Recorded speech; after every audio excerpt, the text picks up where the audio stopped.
$25 million building a sanctuary for wild horses in northern Nevada is calling for an investigation into the shooting deaths of several Mustangs killed on her ranch. Madeline Pickens, the founder of the Mustang Movement and Mustang Monument Eco Sanctuary, says there is no mystery about who pulled the trigger. The shooters were working for the Federal Bureau of Land Management.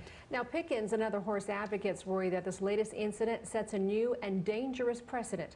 The I-Team's George Knapp has this follow-up report, and we want to warn you that some of these images are disturbing. It was the saddest, sickest thing I'd ever seen.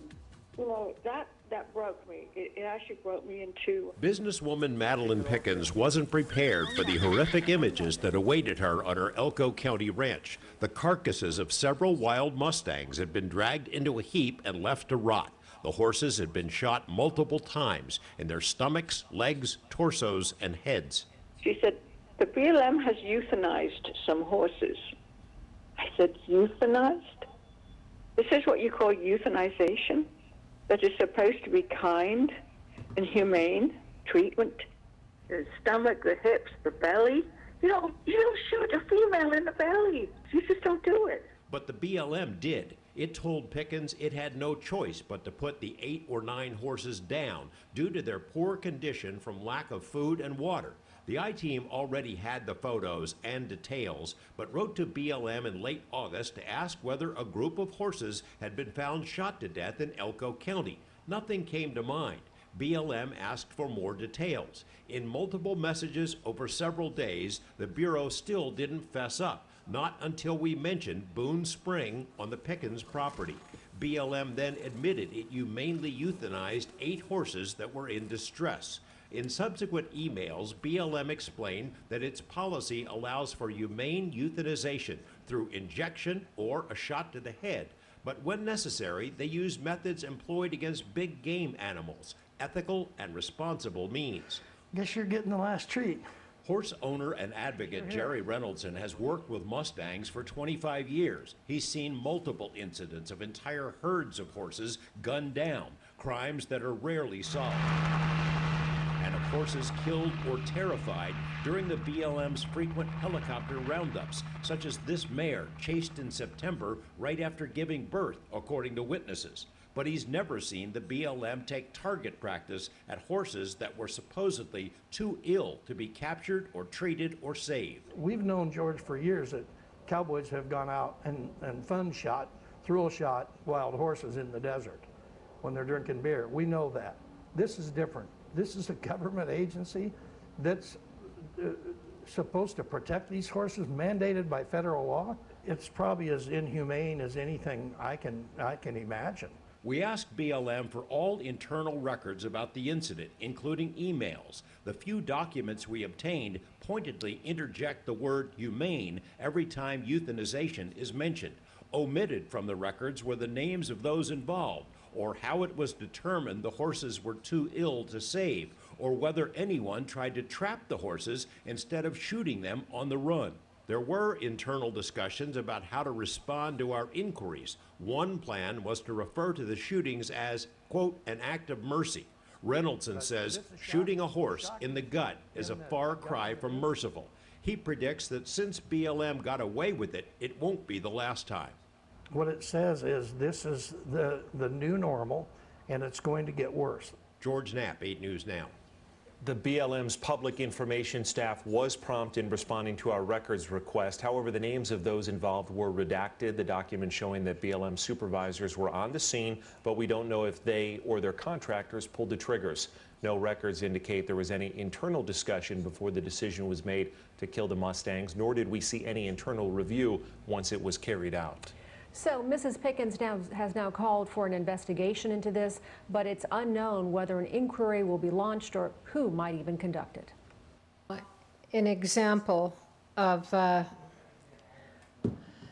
the Calico Complex roundup in April of 2011 was massive and cruel, and another example of BLM's liquidation of our wildlife, due to the American burger habit. And so afterwards, these people tried to film and find some of the wild horses. So let's take a look at that.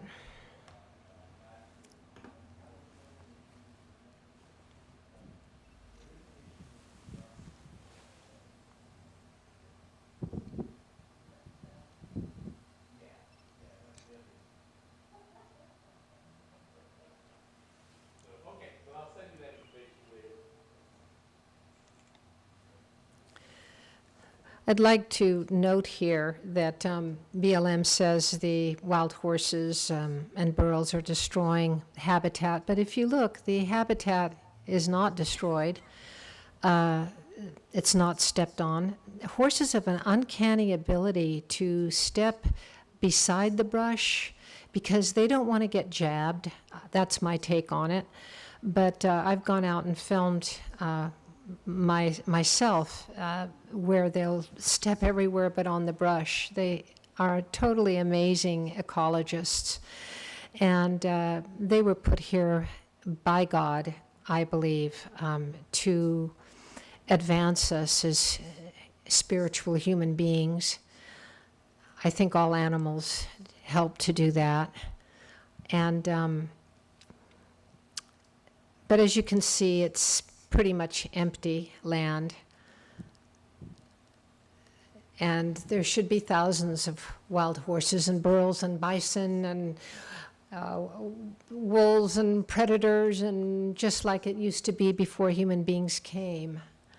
And what a wonderful country we would have then, a truly great country, instead of barren landscape with cattle, which is what we have now, and mining. And I'm going to show you some mining right now, what they're doing on BLM land. And then they talk about the horses being destructive, but it's nothing compared to what they're doing.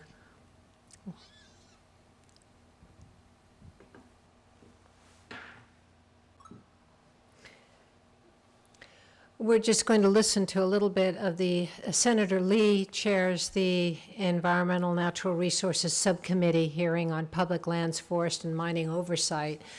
And it's interesting what he says about BLM being criminally managing these lands. So let's take a peek at that. Hearing of the Senate Energy and Natural Resources Subcommittee on public lands, forests, and mining will now come to order. I appreciate each of you for being here. Today we're going to hear about the law enforcement activities of agencies with jurisdiction over public lands and examine whether it's time to return law enforcement on federal lands to traditional law enforcement agencies, or simply delegate those functions to local law enforcement officials as originally envisioned under FLPMA, the Federal Land Policy and Management Act. This issue is of great concern to communities throughout the West, including many in my state and in neighboring states, that have long struggled against the constraints imposed by vast federal land holdings that are especially prevalent in the western United States. Increasingly, these communities find themselves as targets of overly zealous federal law enforcement operations. In a twist, these operations are not undertaken by traditional law enforcement agencies, but rather by militarized criminal law enforcement agents of the proprietary agencies tasked with managing federal public lands, namely the Bureau of Land Management and the... So did you catch that? Namely, the Bureau of Land Management. So, yeah, they've become militarized. They illegally are lying to the public about overpopulation of wild horses. And now I'm going to give you an example of that. The Wild Horse Federation that looks at BLM's own records and then goes out to these holding areas. They do flyovers. They investigate their records. They go to the holding areas and they count the horses. I mean, they do in-depth, really in-depth research about what BLM records are all about. They file Freedom of Information Acts and all this, and they come up with some really interesting information that counters what BLM's own records are saying. So we're going to take a look at that right now. So you can see BLM is saying, oh, there's just too many horses. There's a population explosion going on. So we're going to go to that link right now, and you're going to see what we're talking about. Okay, so this is the Wild Horse Freedom Federation, and this is the report by, she calls herself Grandma Craig. BLM states biologically and mathematically impossible annual wild horse population rates. The Bureau of Land Management recently posted their annual wild horse and Bureau herd statistics, and as usual is full of false statements. Why is this so important? Because these are the figures that BLM gives to Congress when requesting funding for wild horses and burro capture and management plans. BLM states biologically and mathematically impossible annual wild horse population rates, and here are just a very few of many false statement examples that BLM has published. High Rock Herd Management Area, which is called an HMA, a 107% increase in 1 year. A herd of 447 horses produced 479 successful foals in 1 year, which would require that every single horse, including the stallions, have more than one surviving foal in 1 year. The previous year, BLM states that the same HMA had an increase of 138% in 1 year, a herd of 188 horses producing 259 successful foals in 1 year. Therefore, BLM states that this herd population jumped from 188 horses to 926 horses in 2 years, which is biologically impossible. So here you have it. Black Rock, for instance, which is a herd area. And if you don't know what a herd area is, under the Wild Free Roaming Horse and Burro Act in 1997, BLM was mandated to go out and find where all the wild horses were on public lands. And then those areas were known as herd areas, and they were designated for horses. And they were given devoted principal presence on their rangeland. That meant that they got the first choice of grass, of water, before livestock, before mining, before anything else. It didn't say mining got devoted principal presence on these rangelands, and you can look it up yourself. So that's, we've tried to sue on that, but you have these judges that are, in my opinion, so corrupt themselves, so influenced by the corporations and cattle ranching and everything else, that they too are part of the problem. So that's why we don't have justice, and that's why America is going to hell in a handbasket. And unless we can get courageous judges, unless we can get fairness in our country once again, we won't have anything but cities, and go out to your public lands, and they'll be filled with mining and polluted water, and you won't see the wildlife, which is what you don't see now. So Black Rock HMA, 418 increase in 1 year. A herd of 88 horses produced 368 successful foals in 1 year, which would require that every single horse, including the stallions, had more than 4 surviving foals in 1 year. Biologically impossible. This goes on, so you can see this report.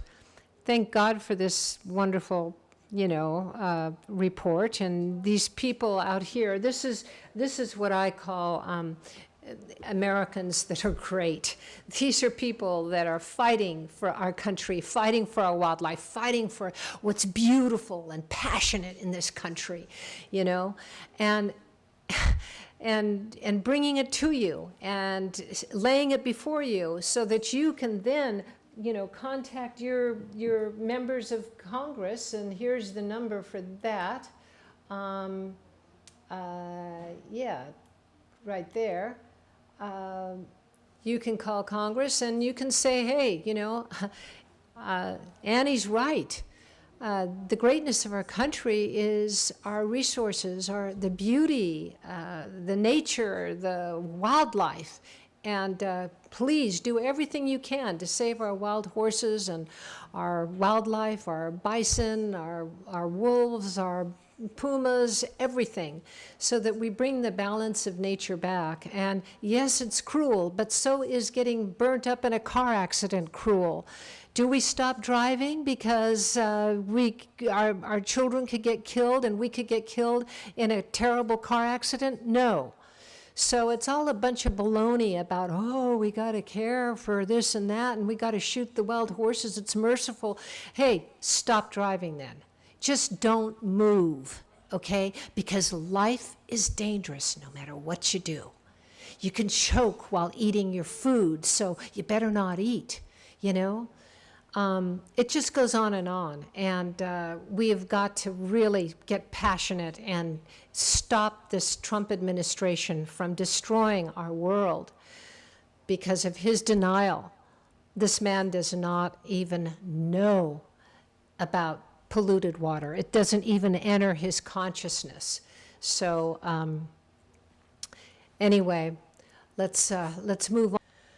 Now, one final note here, that is the number that you see on the screen. It's Secretary Zinke, who is very pro-oil, gas, mining on our public lands. He's basically giving away our public lands. And all that's great about America, beautiful about America, this man is literally trying to take away.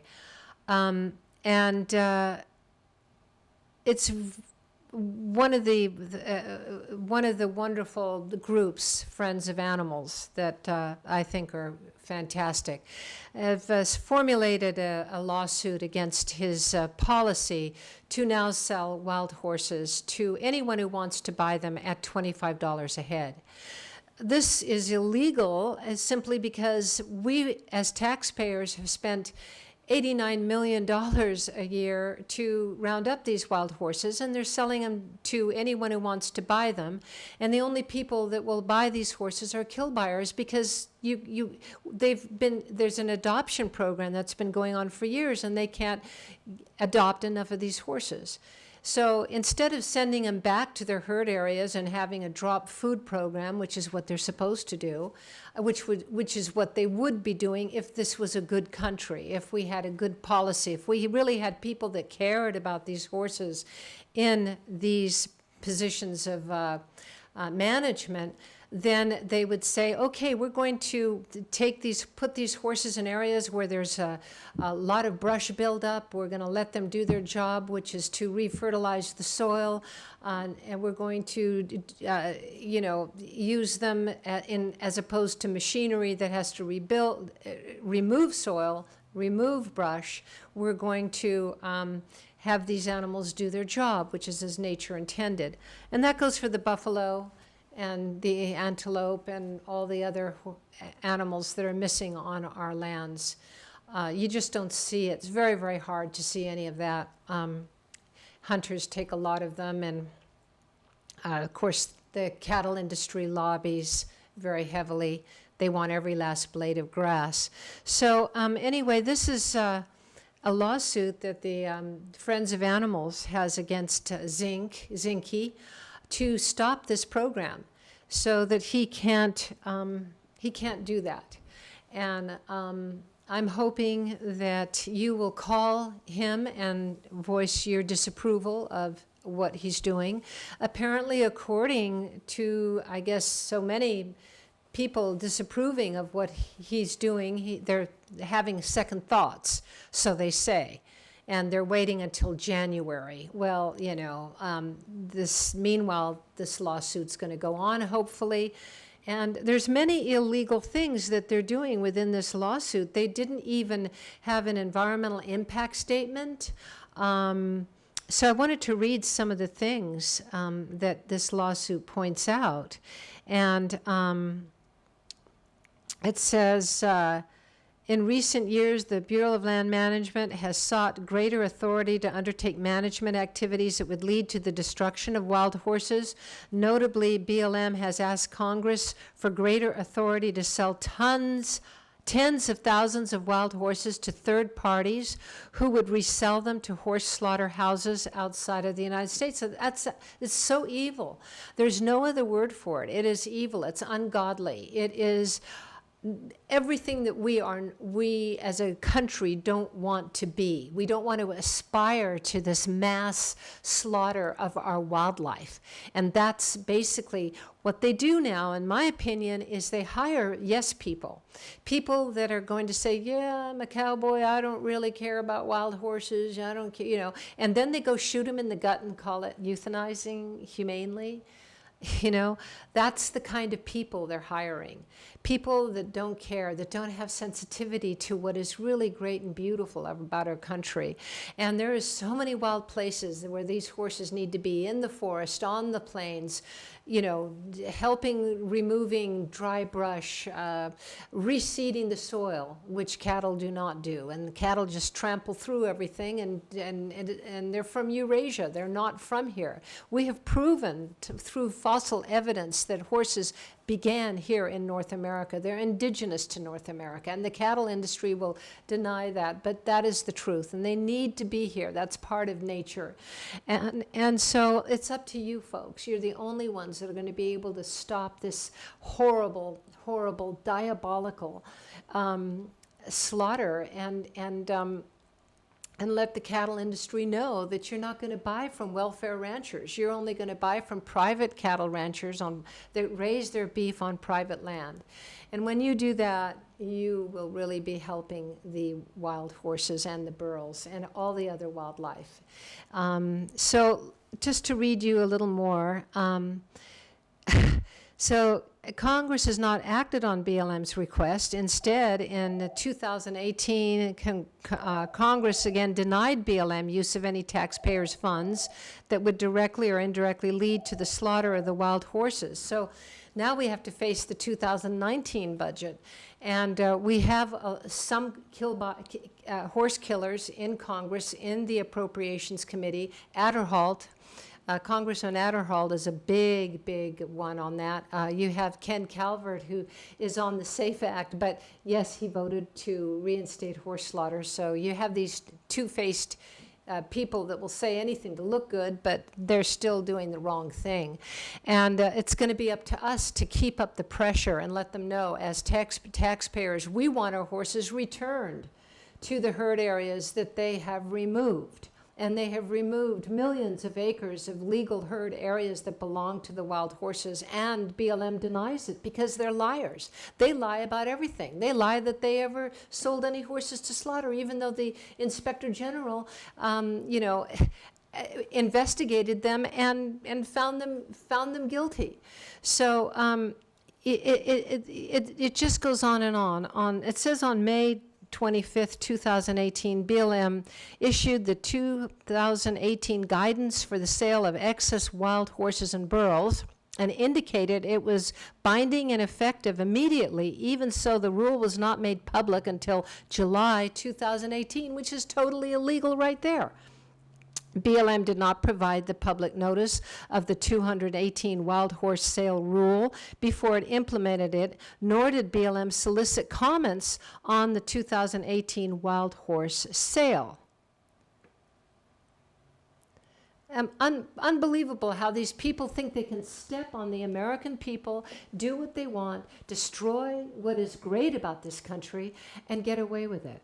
And then they go and shoot Madeline Pickens' horses in the gut, saying that they're euthanizing them. These are the kind of criminals. This is the kind of mentality that we're dealing with. It's very dangerous because it's a sociopath kind of behavior, and it bleeds into how we treat each other.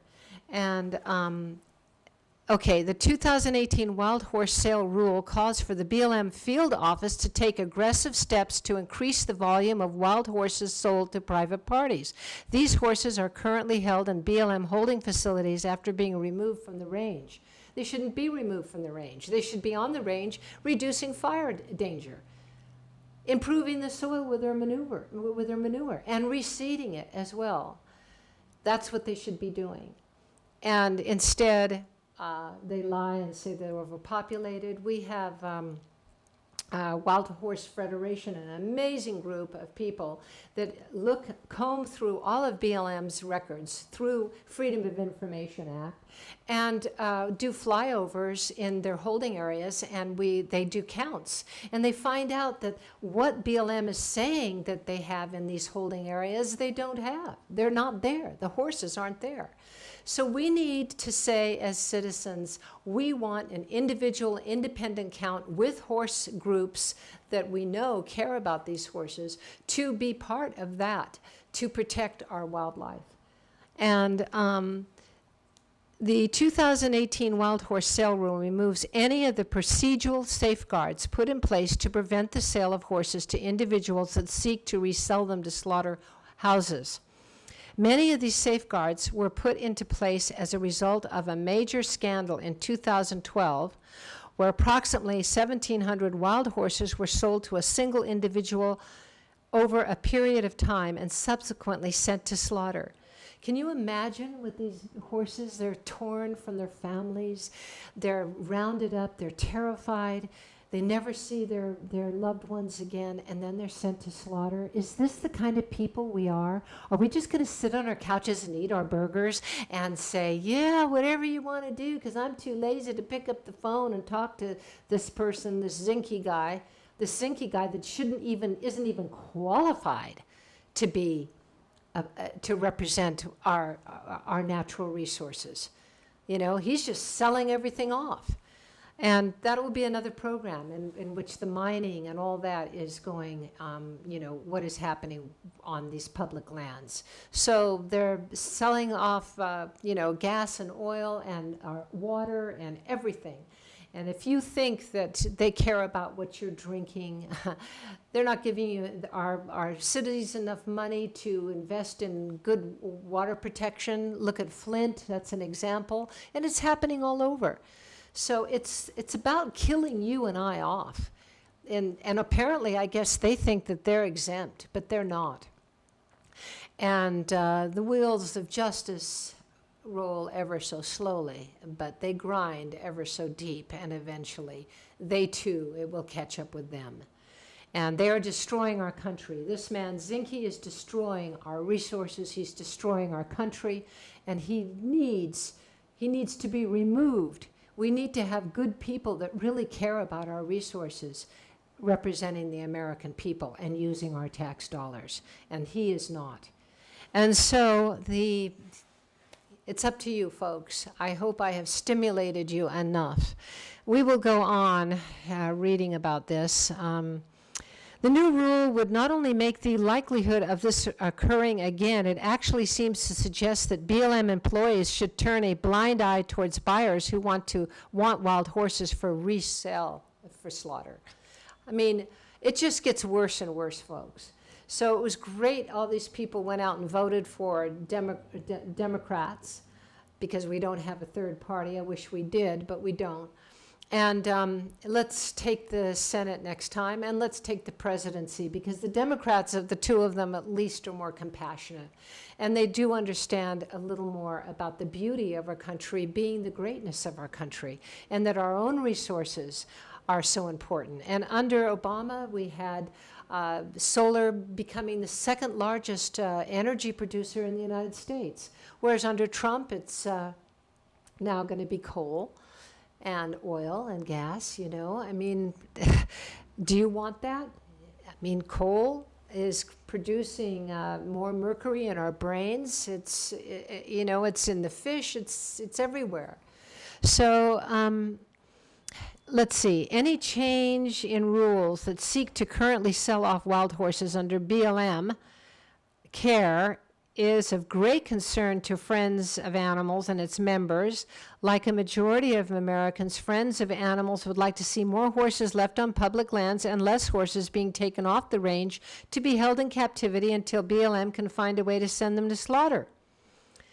The 2018 wild horse sale rule can also undermine Friends of Animals ongoing efforts to force BLM to consider returning some wild horses to the range. For instance, Friends of Animals successfully challenged a 2016 emergency roundup decision where horses were completely removed from one pasture in the Three Fingers Wild Herd Management Area in eastern Oregon.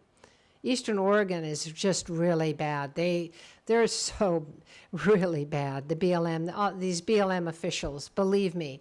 If you and I tried to become a BLM official, we'd have to go through rigorous questioning, and and then if we had any kind of bias towards preserving, and this is my opinion, this is what I feel from working with the BLM officials that I have interviewed in the past when I've been out there filming. I filmed one roundup in Ely, Nevada in 2011 and 2012, January, and it was horrific, and they should have stopped that, and they didn't. But anyway, the Friends of Animals successfully challenged the emergency roundup decision where horses were completely removed from one pasture, and the court remanded the case to BLM. Friends of the Animals are seeking a decision from BLM on a reprimand that would return some of the removed horses. However, it can often take several years before removed horses can be returned. In the meantime, BLM castrates them.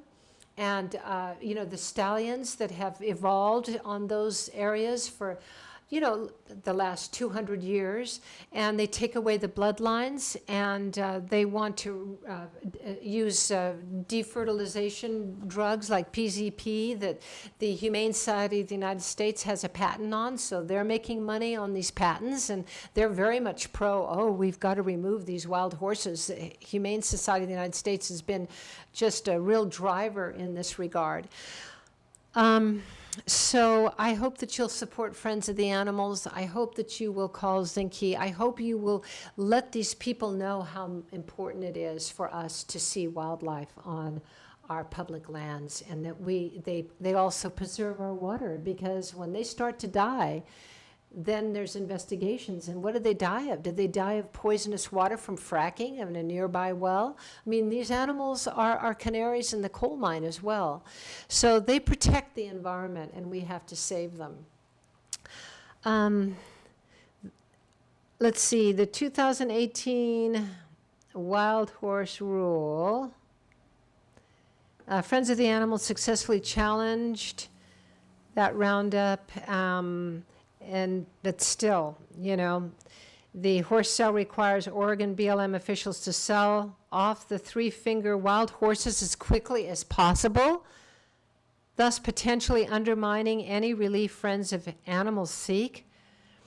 So that's what's happening, folks. I hope you'll get right on it, okay? Get right on it, because the corruption in our government, it is our wild horses. It is our horses, friends, that are the spiritual, messengers. And they always have been. They've been in the Bible. They've ridden us through history on their backs. They fought in our wars. They've plowed our fields. They've fed us. They've done everything with us. And they're the messengers, and they're letting us know how corrupt this government is and how very evil it is. And in part, it's because of the big burger habit. So if you have to eat your burger, don't go to McDonald's, don't go to Burger King, don't go to those places that are selling you cheap burgers. Pick up the phone, go to your computer, type in private ranchers selling beef in your area. Call them up and ask them where they're buying their beef. Thank you so much for listening. All right, the final thing here that we're going to read, Friends of Animals, it challenges the wild horse sale. And the Administrative Procedure Act, 5 U.S.C. 701, on 3 grounds. First, it is a rule subject to notice and comment rulemaking under the Administrative Procedure Act.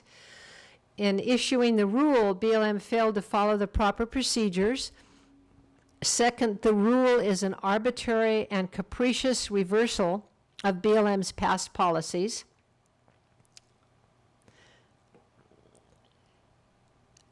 Before issuing the 2018 wild horse sale rule, BLM failed to fully consider the potential of the rule reducing safeguards to prevent the resale of horses to slaughterhouses. Finally, the 2018 wild horse sale rule violates the 2018 Consolidated Appropriations Act, which specifies that appropriations herein made shall not be available for the destruction of healthy, unadopted wild horses and burros in the care of the Bureau or its contractors, or for the sale of the wild horses and burros that result in their destruction for processing into commercial products. So they've totally, I'm just giving you an example of their corruption.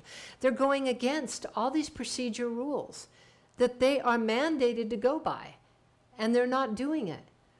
They think they can just take everything that is sacred in this country and roughshod over us and use our tax dollars illegally to do what they want. And if we let them do that, yeah, they'll do it. But so far, Americans have stood up and said no to the 2018 budget. And I hope that you're going to call Zinke right there and let him know, you're not going to do that, because I'm not going to let you. And if the only tool we have is lawsuits. And right now, Friends of Animals is waiting for the judge's call on this.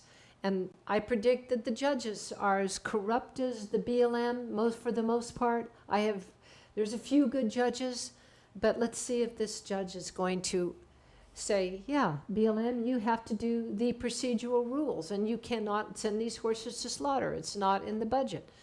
Might be in the 2019 budget, but I hope you'll contact your Congress member and say you don't want your tax dollars going to that. You want your tax dollars going to sending back the 49,000 wild horses in holding and sending them back to these herd areas. There's only something like 22 million herd areas left. BLM has removed most of them illegally without any say-so. And then they say that the horses are overpopulated. That's what's going on. Okay, I know I've gone on and on, but it's so important that you get educated and know what the corruption is and what they're doing with our tax dollars, and what role we play in it by giving them money through our burger habit and not paying attention to what's so important, what makes America beautiful. Let's bring back our bison. Let's bring back our wild horses and burros. Let's bring back all the antelope and the moose and all the beautiful wild animals, all right? Let's see them when we go out in the wild. Right now, all you're seeing is Angus cattle. All right.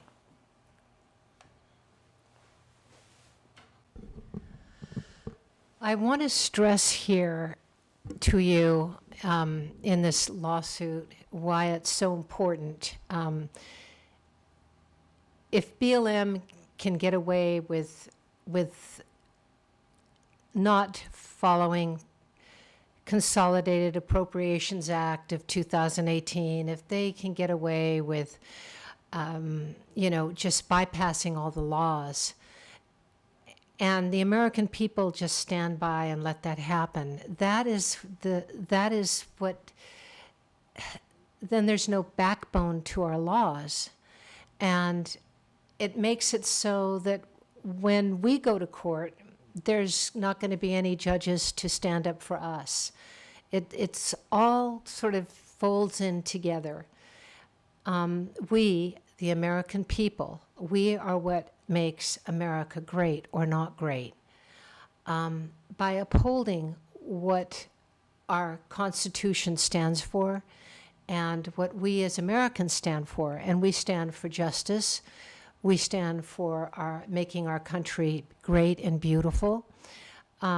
We do not stand for corruption. We do not stand for an agency like Bureau of Land Management to just use our tax dollars however they want and destroy our wildlife. And and that's okay. No, that's not what we stand for. And that's why I'm here asking you to call Secretary Interior Zinke and let him know, because if he gets thousands of calls, he knows that the eye of America is upon him.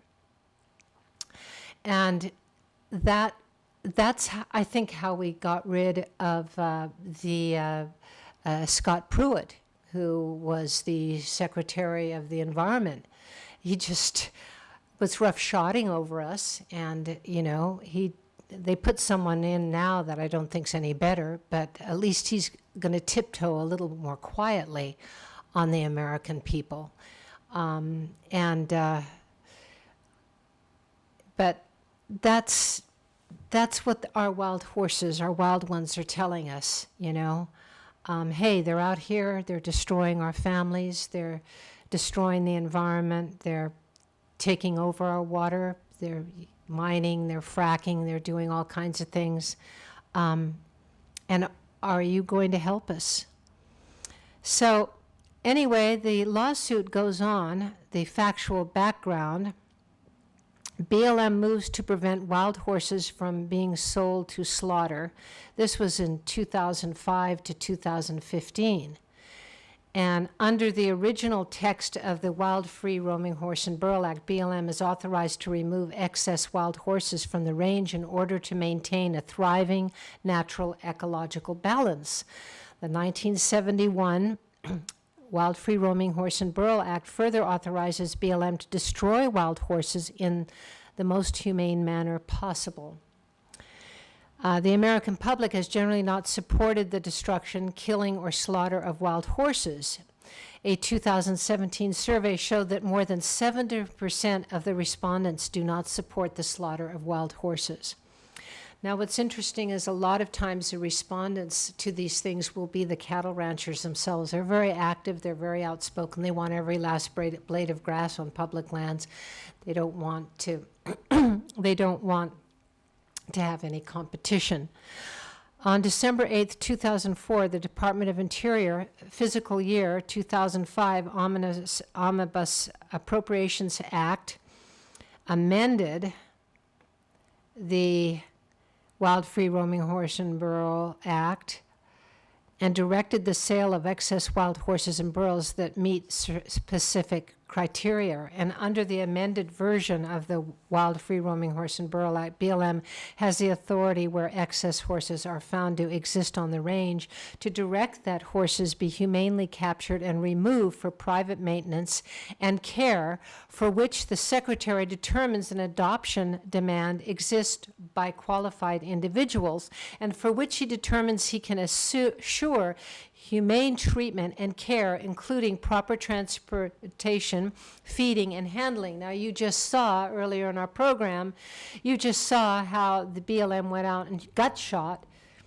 4 of Madeline Pickens' horses. That's not humane. Now, if these horses were so decrepit, they could have captured them because they wouldn't be able to move, okay?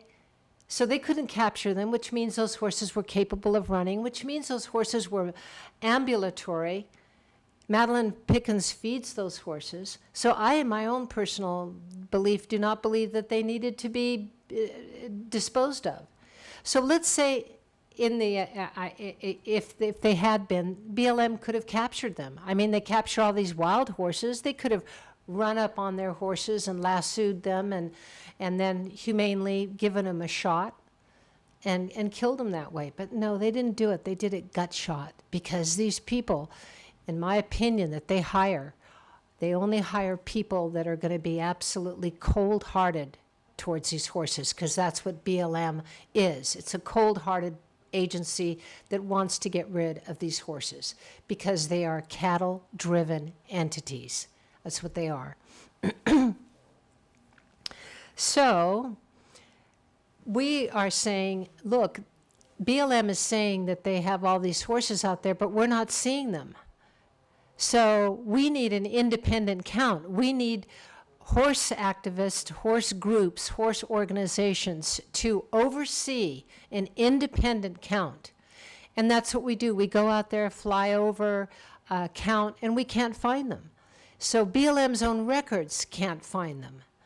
And that's where, you know, I mean, if you visually see thousands of horses out there, then you know there's thousands of horses out there. But what do you do when you go out there? And I've gone out there for 4 days with Craig Downer looking, and we can't find them. I bet you can't find them. You might find a little band of 5 or 6, you know, but that's it. So anyway, moving on down here.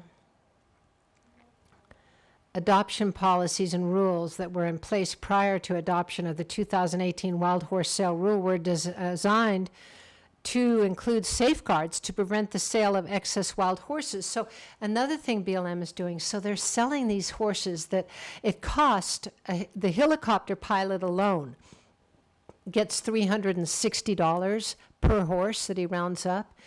Then they're sorted, and they have all kinds of, you know, wranglers that are there that are employed. So they, you know, that's extra tax dollars. So then it's $5 a day to keep them in holding and feed them. It's $2 a day in the pastures of these private ranchers, which we have no idea if they're really there, because BLM says the private ranchers don't want us on their land counting. Well, we should. I mean, these are our horses. We should be able to allow that, and the ranchers should agree to that, you know, to have a representative come out in their ranch every so often and count all the horses and make sure they're there. No, none of that, you see. So we don't know how many horses are left, and we don't think there's many at all. And they're dissolving them. They're castrating all these beautiful, incredible bloodlines, and there just is nothing left. So our wild horses and burros are going extinct. That's what's happening, folks. And we have got to stop it. It's getting worse and worse, and we have to push back. And then you have Return to Freedom, and you have all these other groups, American Wild Horse Preservation. You have Ginger Catherine's now with the Cloud Foundation. All these other, they've all swayed over to BLM. Oh, we'll manage the horses on these lands by giving them a PZP, which will stop mares from getting pregnant. Well, when you do that, you no longer have natural selection. Mares end up going outside their band stallion herd looking for a stallion to fertilize them. And then the stallion has to fight with the other stallion, and it just disrupts the family herd. And no, we don't have to do that. You don't see thousands and thousands and thousands. 2 million horses wouldn't be enough. You know, nature is abundance. Look at Africa. Nature, the more zebras, the more wilderness, the wildebeest, the more everything flourishes. It's you know, and yes, there are die-offs, there are starvations, there are this or that. But once again, I point out that is nature. And we have these people that go, oh, well, we can't let that happen. Well, then don't get in a car, because you could get in a car accident and burn up.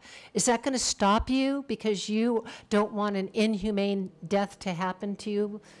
You know, things happen. We can't stop that.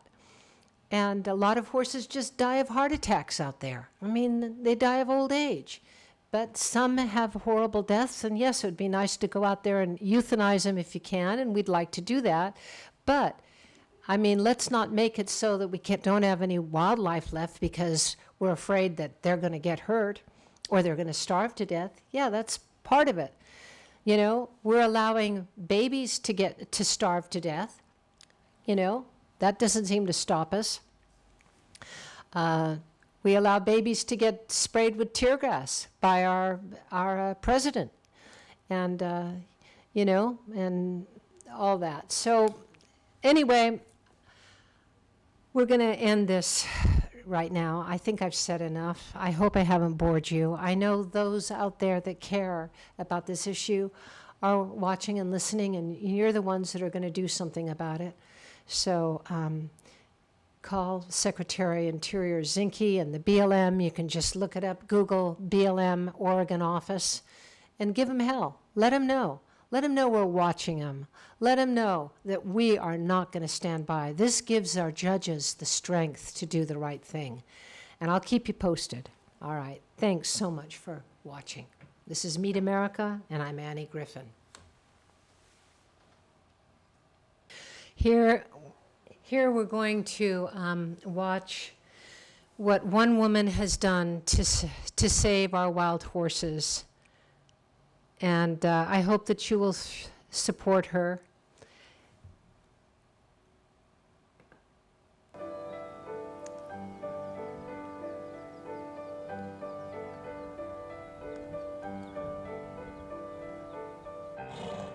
Wild horses roam free at the Wild Horse Sanctuary in Shingletown, California. It's a safe haven and a home to more than 300 rescued Mustangs.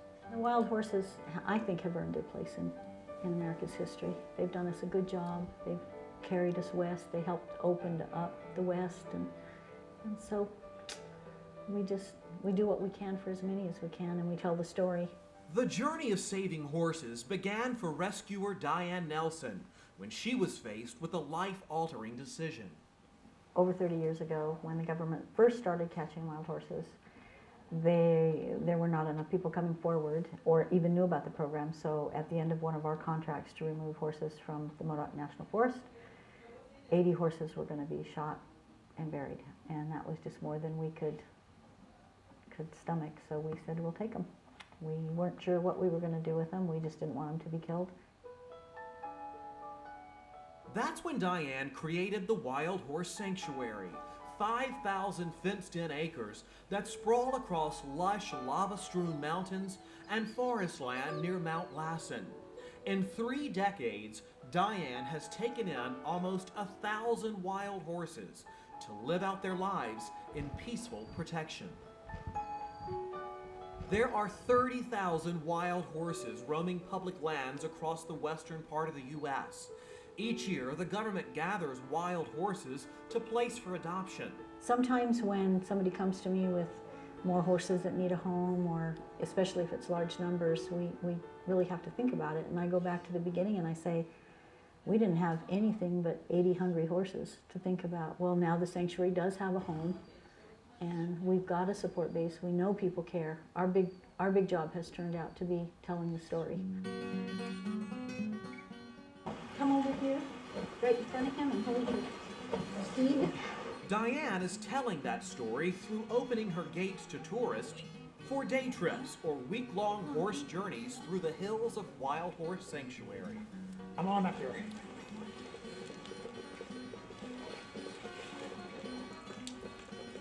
Even in the pouring rain, 84-year-old Elmo Butts and his daughter Peggy Benton are horseback, headed on a 3-hour trek to our overnight campsite.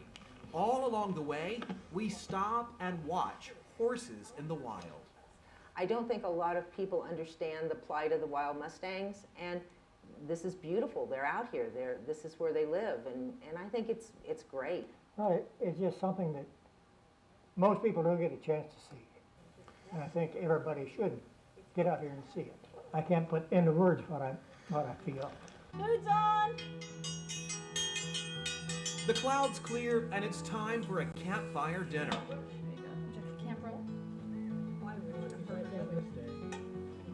And some rest and relaxation. And at dinner time, the wild horses get closer and closer. This is our cabin here at the Wild Horse Sanctuary, and right outside of our door, look, 2 wild horses.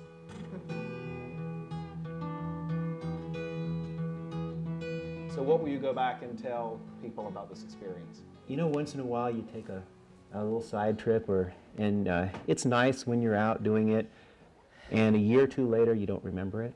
This one you'll remember it. I've had people say that it's as much a sanctuary for people too, though, because in today's hectic world, I think we all would like to be able to have a piece of life like they do, you know, some freedom to be themselves and just enough food. They're not looking for more, they just need enough. And that's what we hope we can give them here.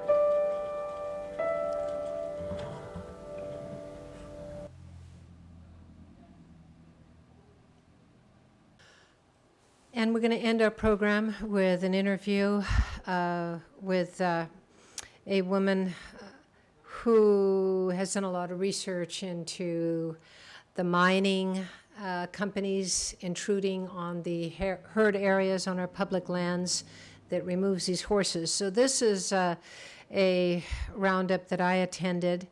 In 12 below zero weather, we asked them to stop the roundup because of the cold. They didn't. 7 horses died as a result of the frozen lung that they got about 2 weeks later, according to BLM's own records.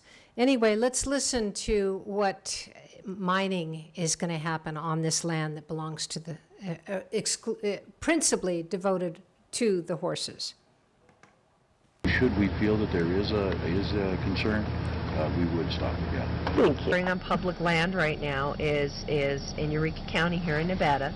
There's a corporation coming in called Eureka Moly. Well, Moly is actually an international company, and for example, they own mines in Australia, South America, all over the place. But when you trace Moly back, Moly is owned by the Bank of China. Okay, that's one part of this. Now, coming into Eureka County here in Nevada, what they're doing is they are going to be using 3/4 of the available water to do this mining project, where they mine a mineral called molybdenum. Molybdenum is high heat, so it's used for things like nuclear reactors, things like that. The way this corporation is set up, for the first 10 years, every piece of ore that comes out of the ground goes direct to China. It's also set up so that it occurs so quickly and so fast that if anything is wrong with what's happening with the way the water is utilized, it's going to be occurring so quickly that you won't be able to correct the problem within the 10 years that China gets all the ore. So it's set up in a very interesting way. They've also put the water into an ag corporation, which is now going to give it to the mine. So if the mine goes under, China still owns 3/4 of the water. Privatized? That's how it works. So there you see how our public lands and why the horses are being removed. And now more than ever, under Trump and Zinke, it's going to be even worse. So what can we do as citizens? Well, use recycled material as much as you can. Go to thrift stores and buy your pots and pans, because every new pot and pan you buy, not only is it imbued with cadmium and radioactive material, under Gore, when he was senator, he actually met with China, and in dismantling the nuclear power plants, suggested that when they took the waste products from these nuclear power plants to China, that they integrate them into forks and spoons. And so I have a piece that I got that warns on the back that it has cadmium, radioactive material. And I bought that at a thrift store as proof of, yes, this is what they're doing. So they can't deny it. But anyway, you're not going to have any label that states that, even though Prop 65, I think, covers under that. So anyway, recycled material, recycled clothes, driving as little as possible, making sure your car is a little car as opposed to the big SUVs and trucks and everyone's driving. America's consumer habit is monstrous, and we are responsible for the mayhem all over the world because we want their resources. And so the next half of our program is going to be what's happening on the border and why. It's because these people are coming from Honduras, and Honduras is one of the countries we're extracting a lot of our minerals and oils from. And so we play a big role there, and it's so corrupt that these people are being killed. They have nothing to lose, so they're coming here. All right, so let's watch that. That's the second half of our program, and thank you for watching. Thanks a lot. Spread the word.